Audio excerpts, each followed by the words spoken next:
Добрый день, уважаемые болельщики! Сегодня в Ашхабаде проходит долгожданный финал Кубка Туркменистана по футзалу. За главный трофей борются Капитак и Гора-Алтын.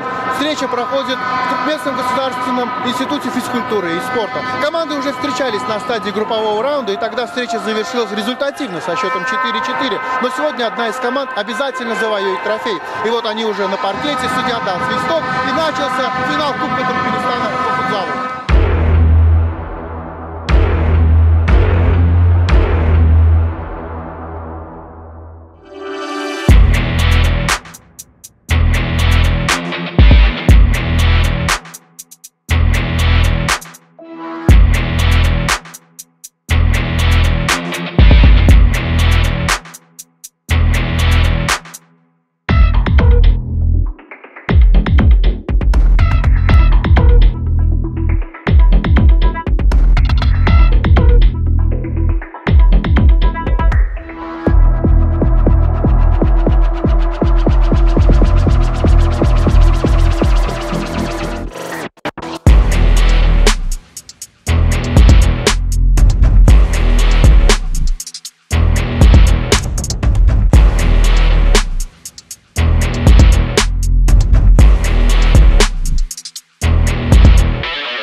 Кубка Туркменистана по футзалу. Команда Гора-Алтын обыграла Капитак.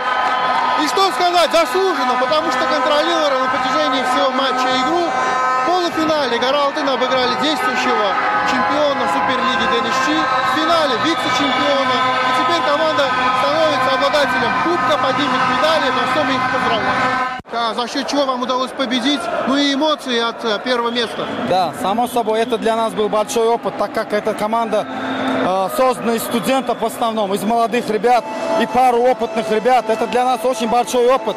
И это наш первый такой результат на таком уровне.